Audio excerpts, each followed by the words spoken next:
Previously, on a long-winded and overblown rant of My Hero Academia. My Hero Academia is a shonen manga series serialized by Shonen Jump. It follows the story of a small wimpy turd with a bush on his head for hair known as Izuku Midoriya. Aside from being really autistic, he also has a medical condition that makes his eyes spontaneously burst into tears every few minutes. It's got all the aspects that an introduction to a story is supposed to have, and it's presented in a pretty interesting way. Good job, this scene gets full marks. Bakugo's behavior in the very early stages of this show is extremely fucking horrendous. We're now going to be examining individual aspects of this series that I find very, very flawed, starting with the power system this time. Supernatural abilities are absolutely nothing new, not just in anime but media in general. Typically in a battle shonen, the supernatural abilities within series of this category need to be carefully considered as it can and will be heavily analyzed. If 90% of your series revolves around dudes throwing hands, then you got to spice the fights up once in a while, and introducing unique and interesting abilities is usually a good way to do that. Now, more often than not, the powers present within shonen series are not outright classified as superpowers. Instead, they have their own special names for these supernatural abilities. In Dragon Ball, they use a very well-known term known as ki, which is referring to circulating life energy based on Chinese philosophy and medicine, which implies that the powers that these characters wield is sourcing from spirituality type bullshit. In Fairy Tail, it's magic, which although supernatural in nature, is seen as a regular aspect of everyday life. In Fire Force, it's a case of human beings evolving through spontaneous human combustion in order to develop pyrokinesis. I think you get the point, right? Anime likes to integrate superpowers without actually admitting it's superpowers. They always try to come up with some sort of reason as to why these supposedly human characters are able to have such abilities, usually falling to the explanation of it being a form of pseudoscience or some spirituality type deal. Magic.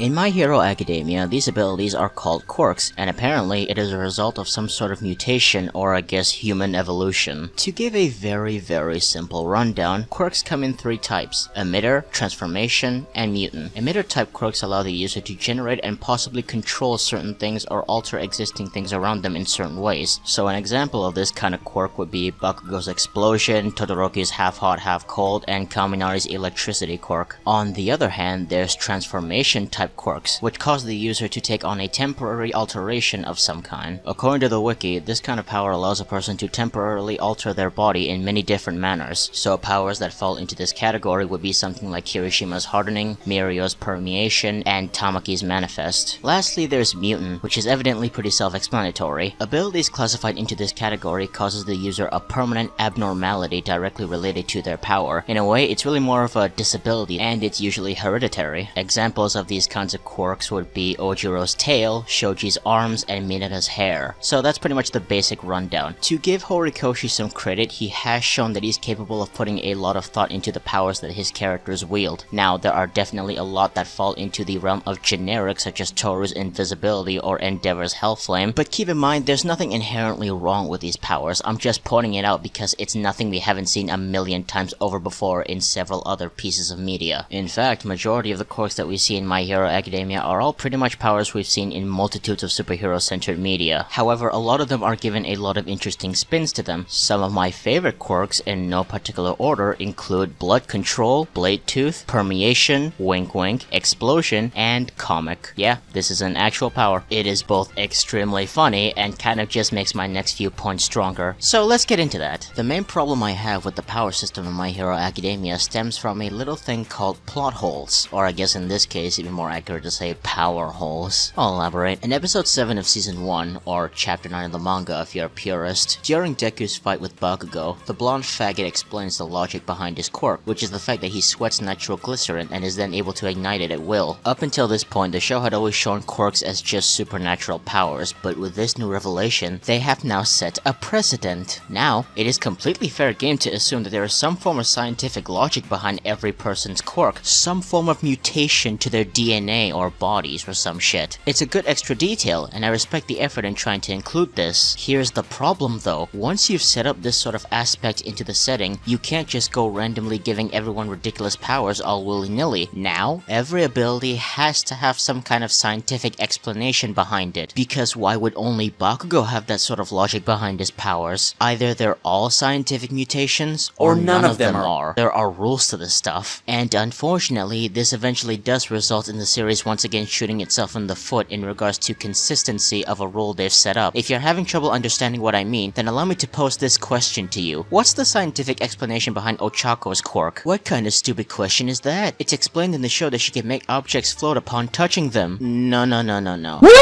I'm aware on how her powers work. I'm not asking about the function here, I'm asking for the scientific explanation behind it. If Bakugo's genetic mutation is that he secretes sweat made out of nitroglycerin, then what part of Ochako's DNA had a malfunction that it allows her to remove gravity? You can't tell me, can you? And even if you did come up with something in your head, it's headcanon because Horikoshi never explained this part of her quirk. You have nothing! In fact, aside from a select few, Horikoshi doesn't explain the scientific reasoning behind most characters' quirks. Instead, he just gave them abilities he thought would be cool on them at the time, while completely forgetting about this aspect that he himself set up. Impressive. Very nice.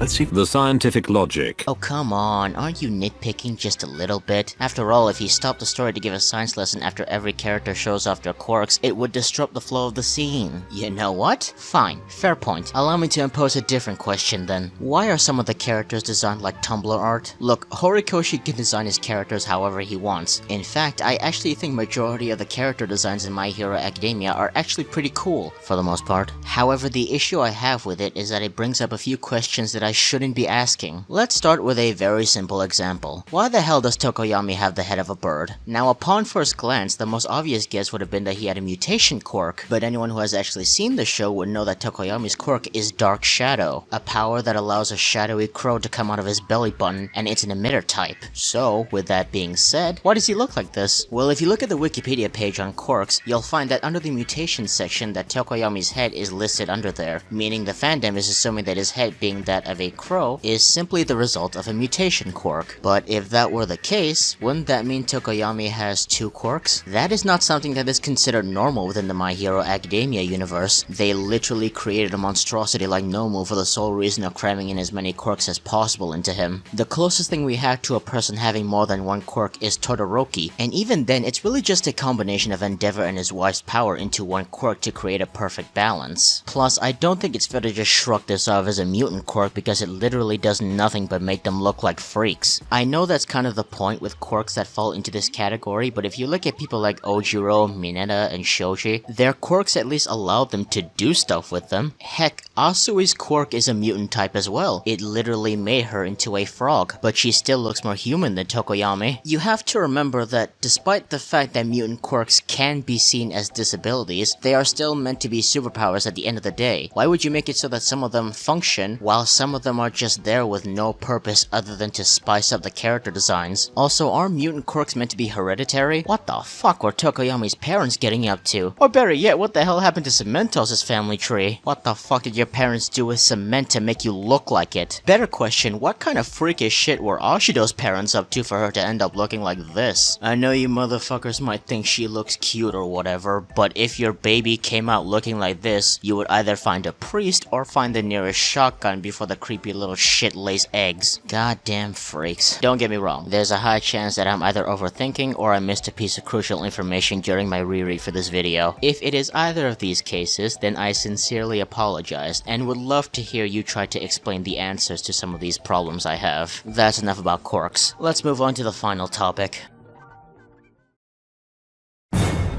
This is where the fun begins. What the fuck?!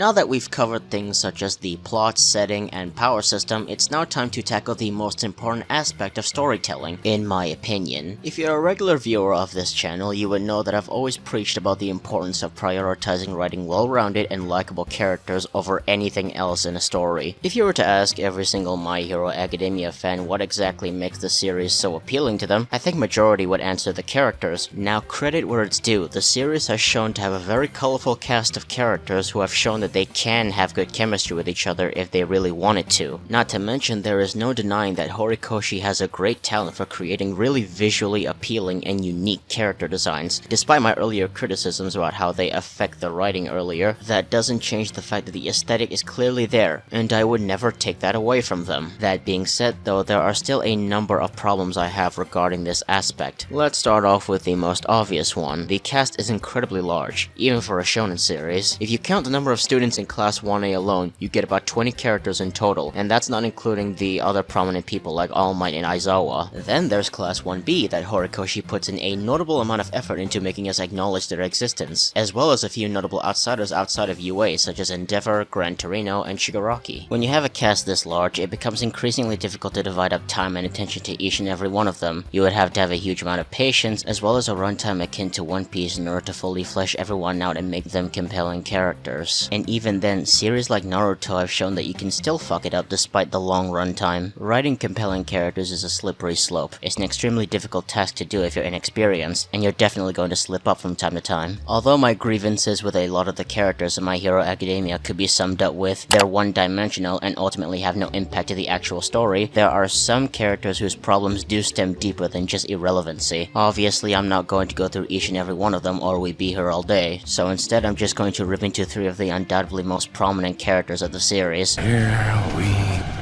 go. Let's start off with the one I have the least number of issues with. Bakugo is probably the most simple but effective character in the entirety of My Hero Academia. On the surface, he may seem like a discount Sasuke in his rivalry with Deku, as many have drawn similarities between this series and Naruto. Understandably so. However, if you take even a second to look, Bakugo has all the makings of a shonen protagonist himself. Spiky blonde hair, loud and obnoxious, obsessive drive to win, people liking him despite his annoying behavior. He's basically Naruto if he had a few fucking screws loose and was competent to begin with. There's not really much to say on him. He does in fact mellow out and become a lot less insufferable as time goes on. However, I can understand anyone unwilling to fully accept him due to him trying to murder Deku. And that's assuming you didn't already think he was an irredeemable piece of shit after telling Broccoli Boy to jump off a building after burning his childhood notebook. I can already predict people are going to point out the fact that he's already apologized in the manga, so I won't linger too much on that. I'll just say this, on an overall scale, he's a solid character. Unfortunately, I do believe he steps into slight Gary Stu territory sometimes, considering how much Horikoshi sucks his fucking cock. From the very beginning, Bakugo has always been shown to be head and shoulders above his classmates in terms of skill to an insane degree. In fact, there's an entire segment in an OVA where he pretty much solos 8 of his classmates, and the show even broke its own fucking rules in a supposedly canon movie just so they could give him one for all. I do not give a shit what you say, the My Hero Academia movies are painfully mediocre. And this particular scene in the second movie was fucking stupid. Deku had to eat an entire strand of hair from All Might in order to receive one for all, and even after that it took him a few hours before he could start using it. Yet in this godforsaken movie, not only did Bakugo get it through blood, I guess, but then he's also able to immediately use it. What? Holy fucking shit, All Might, I guess you really did suck at finding disciples. Not only did you pass up on Mirio, who was a much more worthy candidate by the way, but there was also another blonde dipshit who would have been a much better pick than your current one. It's hard to tell who is the protagonist sometimes with how much Bakugo is allowed to do. His temper and inability to cooperate with people was pretty much his only flaw, so when you eventually help him get over that, he has no flaws anymore. You know what he becomes? A Gary Stu. But speaking of protagonists, fuck Deku. He is a fucking shit character and a shit protagonist. Now originally, I actually thoroughly enjoyed Izuku as a character. As I've already said, the show does a really good job of making him come off as sympathetic, and seeing him struggle under all the ridicule thrown his way from the people around him really makes you want to root for him and see him overcome their doubts. That's really what My Hero Academia does best, playing with your emotions. However, when you take a second to really digest the things that are going on in the story, you start to notice things that make it a little more difficult to feel sorry for Izuku. Think about it. Izuku found out he was quirkless when he was around 4 years old. He was already being ridiculed by everyone around him, and his mother pretty much showed that she had no faith in him being able to reach his dreams. Yet despite what they thought, he still decided to hold on to his ambitions and trudge forward. Sure, he had no powers, but that didn't mean he couldn't at least try. So what does he do to compensate? Absolutely fucking nothing. He doesn't start researching ways to outdo the competition. He doesn't start creating any gadgets to help him fight. He doesn't even train his body in any capacity. Instead of spending the next next 10 years finding productive ways to reach his dreams he claims he is oh so passionate about, he instead spends it nerding out and writing down notes on pro heroes. That is, in my opinion, inexcusable and just downright lazy. I don't mind Izuku chasing after his dreams, but if you're not putting in the right amount of effort, then how am I supposed to in any way root for you? To fully illustrate just how fucking pathetic this is on Izuku's part, I'm going to make a comparison to a series that's very often compared to My Hero Academia, Black Clover.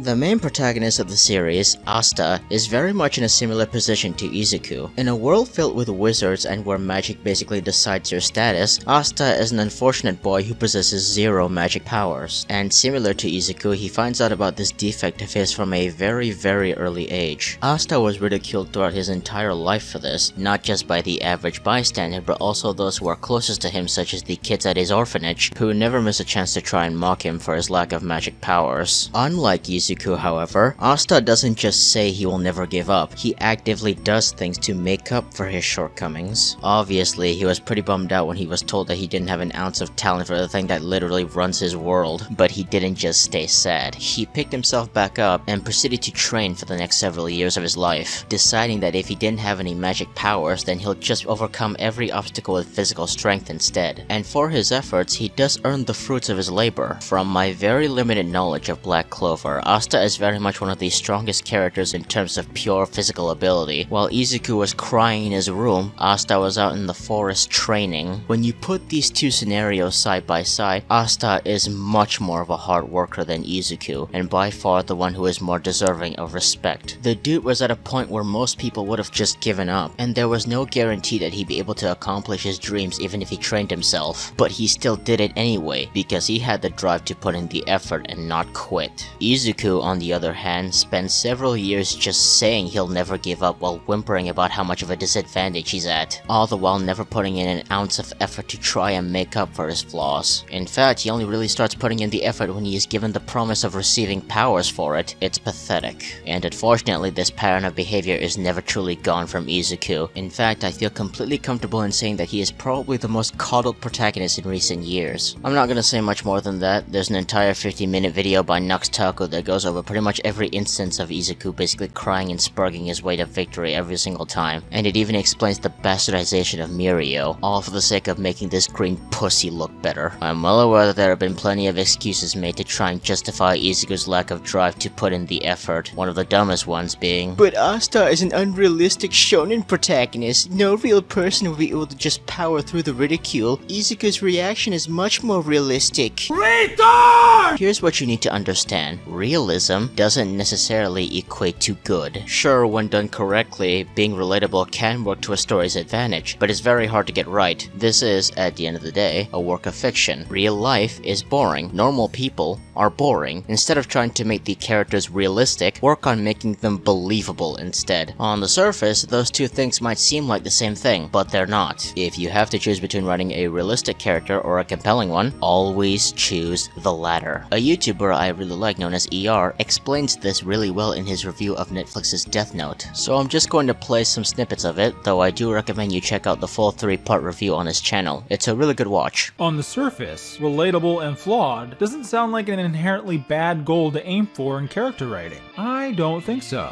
In fact, I think flawed and relatable in general has bad priorities. And my reasoning why coincides pretty well with Tips for Great Character Writing by Aaron Ehasz, best known as the head writer for Avatar: The Last Airbender. He says characters should be dimensional, fascinating, compelling, and believable, more so than they should be likable, relatable, and/or sympathetic. Ehasz notes that these last three aren't adversative to great character writing, but when misused, as they often are, they can definitely ruin it. Now, I wouldn't call Light or L either dimensional or all that believable, and they're not really likable, relatable, or sympathetic in any traditional sense. However, they are certainly compelling and fascinating, because they had conviction, and the means to see their conviction through. Wrongly, Lightling and Logan's characters attempt to fill Light and L's dimensionality and believability gaps using the second calm traits, and Deathflix suffers horribly for it. Being relatable doesn't necessarily translate to being compelling or fascinating. In fact, it can do the opposite, making characters ordinary and mundane. And although Lightling and Logan were clearly written to be more likable than their psychopathic predecessors, they fail at that too, instead coming off as sociopathic, impulsive, and incompetent.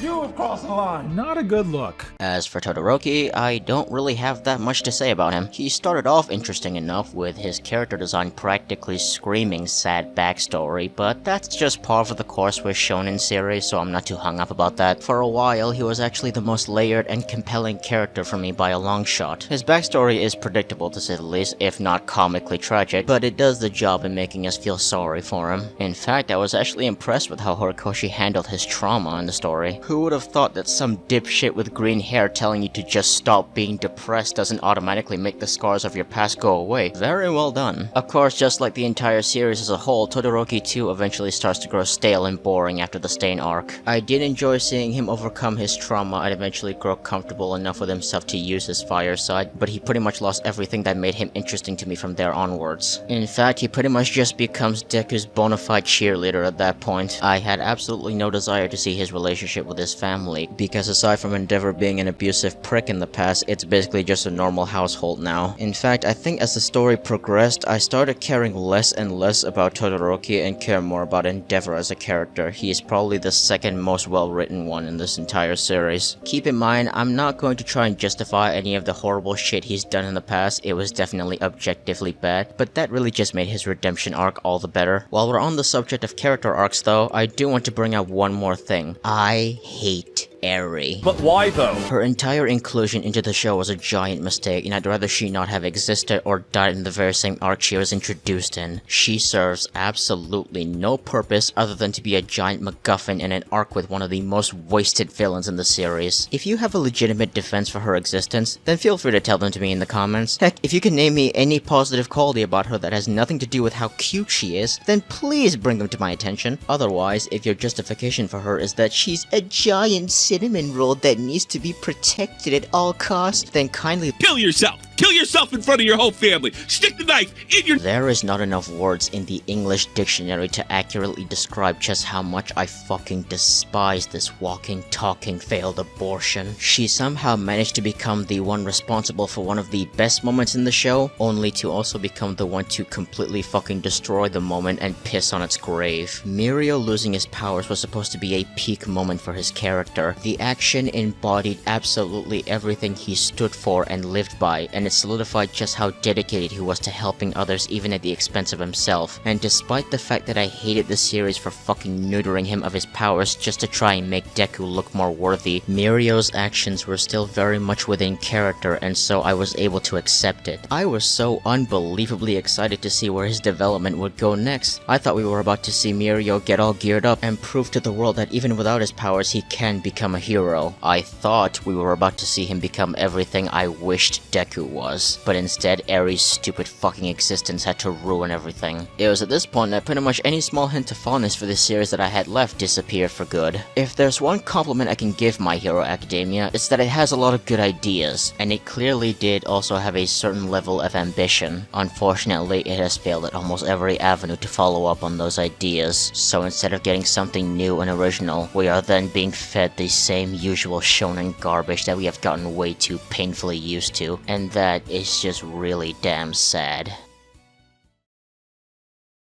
So what have we really learned in all this? Well, not much in all honesty. As much as I'd love for there to be some sort of moral lesson that I'd squeeze in at the end here, my channel is entirely just one long-winded opinion piece. While I do try to give writing advice based on my own ideas of the art, you should still remember that it's ultimately your choice on how you want to write your story. For me, My Hero Academia was a series that I started off loving unconditionally. I was completely blind to many of its problems, and I brushed off any valid criticisms as simply people misunderstanding the series. Some something that, ironically, I mock people for doing in the present day. I said in the beginning that this video was to set the record straight, and in a way, it was also a method for me to fully bury my old mindset on how I tackle media. If My Hero Academia truly is going to be a permanent stain on my channel, then I'd much rather have this video on standby for anyone who finds that godforsaken tier list video and think I simp for this show. Despite my problems with the series as a whole, I still respect Horikoshi for his success, and hope for nothing but the best for him when he eventually wraps up this dumpster fire. Whether or not I'll be there for its final moments though, remains to be seen.